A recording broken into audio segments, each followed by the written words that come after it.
Dixo Bailey presenta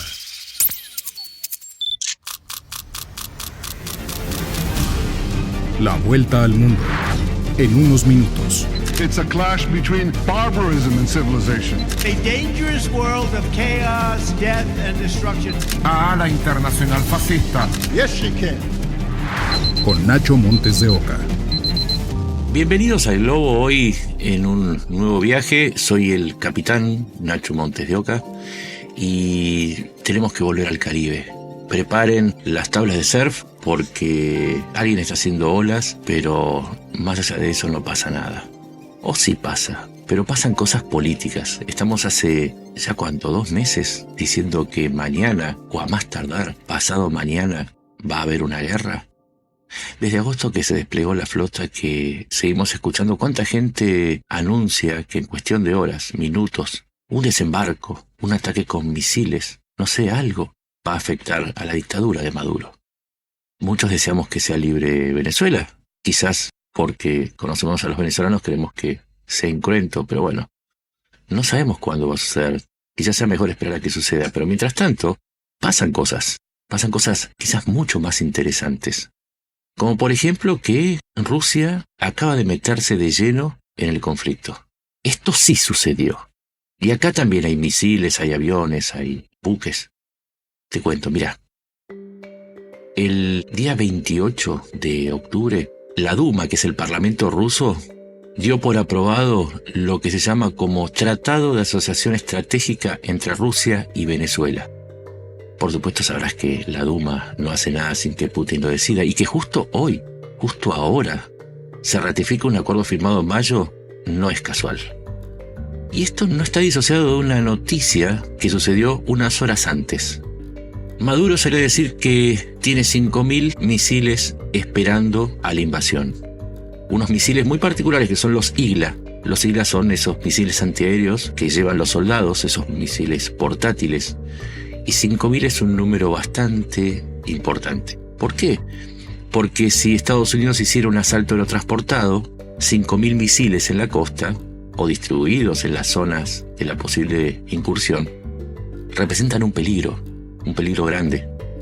Quizás nos quedamos riéndonos de esas milicias bolivarianas integradas por escuadras de 10 personas que no juntaban entre todas una dentadura completa, o que si sumabas sus edades llegabas más o menos a los tiempos de Lucy, el primer homínido.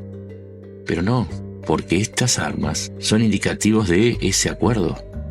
Hace unas horas hubo un aterrizaje de un avión inusual, un Ilyushin-76, un avión de carga ruso, que pertenece a una empresa, se llama Aviacon Citotrans. Y acá empiezan a aparecer los primeros indicios de que algo está pasando. Esa línea aérea es la que abastece a las fuerzas de Wagner, a los mercenarios de Wagner. Los mismos mercenarios de Wagner que están desde el año 2019 formando la guardia personal que protege a Maduro. Los mismos que están desplegados en las zonas mineras, los mismos que llegaron después del fraude de julio, cuando estallaron los incidentes, las marchas, las manifestaciones, que pusieron en riesgo al régimen. Esos soldados de Wagner ayudaron a la represión. Y esa línea aérea asociada con Wagner mandó un avión que puede transportar 48 toneladas de carga. Eso alcanza para muchos misiles IGLA y para otro tipo de armamentos. Y no fue lo único que hizo Putin para ayudar a Maduro en este momento en el que tiene los buques norteamericanos enfrente.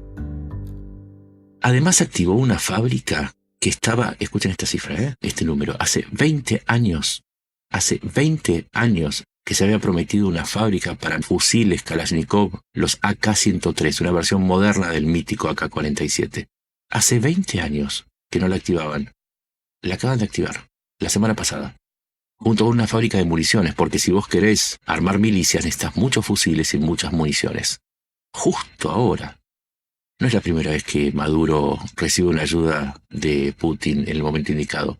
Unas semanas antes del fraude de julio, Putin mandó una pequeña flota con un submarino nuclear cargado con misiles de crucero nucleares y a una fragata, la almirante Gorshkov, que portaba misiles balísticos hipersónicos. Los mandó a hacer una gira por Cuba y por Venezuela. Es la política de las cañoneras, pero regada con vodka. Es así como le muestra su apoyo Putin.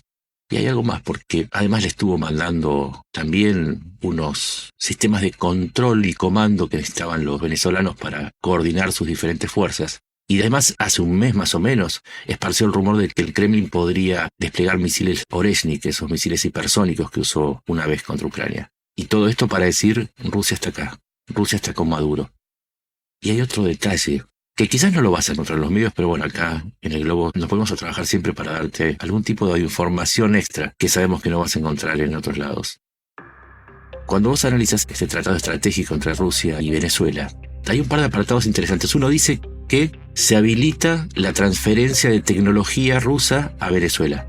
No es recíproca porque Venezuela no tiene ninguna tecnología militar. Es decir, quieren hacer los rusos lo mismo que hicieron los iraníes al transferirle la tecnología de los drones Shahed, que se fabrican en Venezuela. También se fabrican en Venezuela. Pero Rusia dice, yo les voy a dar armas, pero también les voy a dar tecnología, que tiene que ver con una orden dada por Maduro, que algunos nos reímos porque dijimos, ¿qué vas a hacer en tan poco tiempo?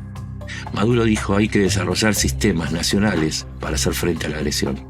Tiene sentido ahora, ¿no? Nos reíamos y ahora se nos borra un poco la sonrisa. Recordad que ese traspaso de tecnología está convirtiendo a Corea del Norte en un riesgo adicional. Mirá si ahora hacen lo mismo con Venezuela. Una especie de Corea tropical, con un dictador igual de ridículo, pero con bigotes. Hay otro apartado que es importantísimo. Habilita la transferencia de información de inteligencia. ¿Esto qué significa?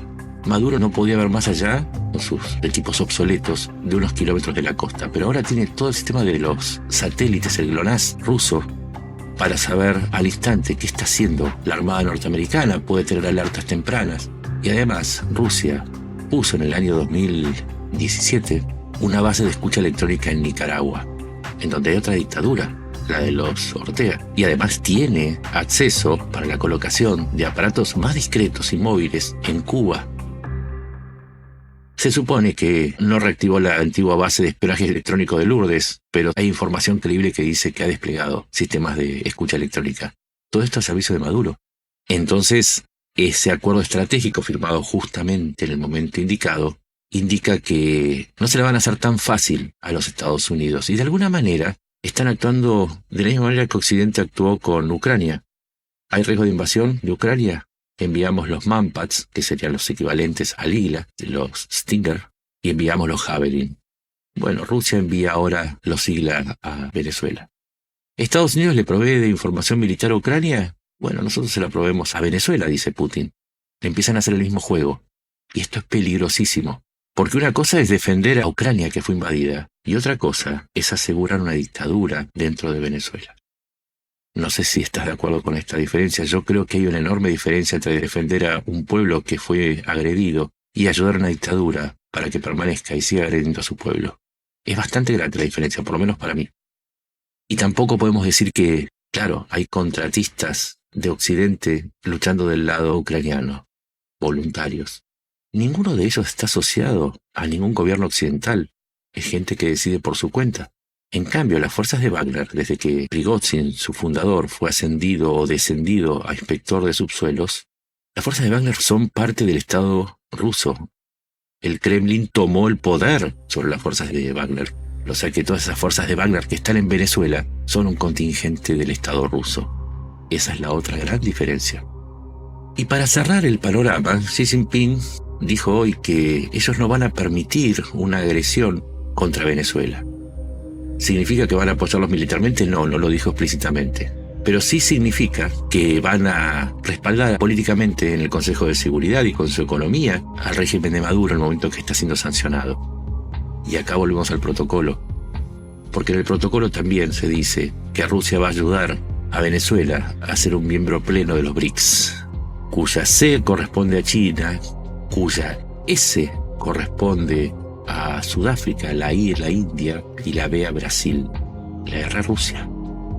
Empezamos a entender que los BRICS empiezan a jugar otro rol acá, porque si Venezuela entra a los BRICS, entonces ¿qué va a hacer Brasil? Porque se va a aliar, se tiene que aliar, tiene que asistir a Venezuela. Eso puede significar que Venezuela encuentre una salida económica para su producción y para importar. ¿Por qué? Porque ya no van a usar el sistema occidental, van a usar el sistema de los BRICS para los intercambios o las monedas de los BRICS. Y porque otro miembro de los BRICS que se acaba de incorporar es Irán. Y entonces todo empieza a complicarse porque en Europa ya advierten que a Trump quizás no le esté saliendo bien la jugada. Por eso le dicen, dejemos de hacer el jueguito de no sé qué voy a hacer con Ucrania, porque también a vos en el Caribe se te está armando una coalición como la que tenemos nosotros enfrente, que es Rusia, China, Irán y sus aliados. Y vos lo podés tener en Venezuela, y te puede salir bastante cara esa invasión. ¿Y por qué China debería defender a Venezuela? No digo militarmente. ¿Por qué debería defenderla políticamente? Porque es el dinero. Hoy China tiene intereses inmensos, más que ningún otro país en Venezuela. Rusia no tiene intereses económicos simplemente porque no tiene dinero. Pero China, por ejemplo, controla una parte de la producción de petróleo. Compite con Chevron, la norteamericana, a ver quién produce más. Controla parte de la extracción de minerales, oro, plata, uranio, en la cuenca del Orinoco.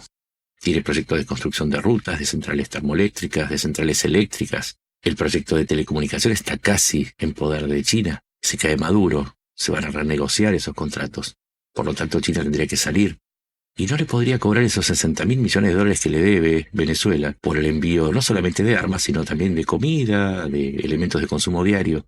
Entonces tiene sentido también que Xi Jinping haya advertido que ellos no van a aceptar una invasión. Léase, no van a aceptar que Venezuela salga de su esfera y entre a la esfera de los Estados Unidos. Y por eso te digo que mientras todos andan mirando a ver si vienen los misiles, las novedades políticas son abrumadoras. Significa que tanto Rusia como China han salido al rescate de Maduro. Y ahora Trump está atrampado. Porque ahora no puede retroceder. Porque América para los americanos. Porque él quiere, y lo dijo, que el hemisferio sea un área de influencia exclusiva de los Estados Unidos. Y se le han plantado fuerte tanto Putin como Xi Jinping en Venezuela. Y ya se le habían plantado también en Cuba y en Nicaragua. Y porque se le están plantando en Brasil, que pasó a recibir una cantidad masiva de inversión china y además demostró su voluntad de colaborar más con el gigante asiático. El gigante sudamericano con el gigante asiático. Y entonces el tablero se volvió mucho más complejo que la simplificación de contar los barquitos y los misiles a bordo, los aviones que vuelan, que tan cerca vuelan. Porque mientras tanto, los líderes del bloque autocrático se le están plantando frente a Trump. Y Trump va a tener que dar una respuesta. En Venezuela, en Ucrania, en donde sea, le están tomando el tiempo. Si salieron a respaldar a Venezuela sabiendo que Trump lo tiene en la mira, es porque quieren confrontar con Trump. O porque saben que pueden confrontar con Trump. Y si lo enfrentan en Venezuela, quizás otros países busquen ese mismo amparo y nuestra región se vuelva territorio de una nueva guerra fría entre los autocráticos y las partes de este occidente que todavía no termina de entender que si no se une va a perder la guerra frente a tanta unidad autocrática. Vieron que es mucho más interesante el panorama cuando uno lo explora sin esa urgencia de la película que quiere ver. La realidad siempre es mucho más divertida, mucho más sustanciosa que las fantasías militaristas. Esperemos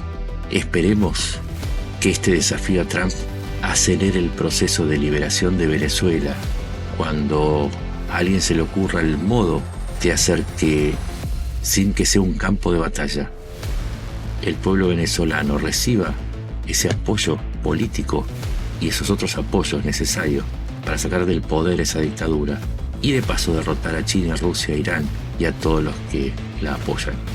Ese es el deseo de la gente de bien. Los otros quieren guerras que van a pagar los venezolanos. Mi nombre es Nacho Montes de Oca. Esto es El Globo, un lugar que no es pacifista, pero que pide, por favor, profundicen, vayan al fondo del asunto. Es mucho más enriquecedor, mucho más nutritivo que jugar a los soldaditos. Ya estamos grandes, ¿no? Nos encontramos en la próxima. Gracias.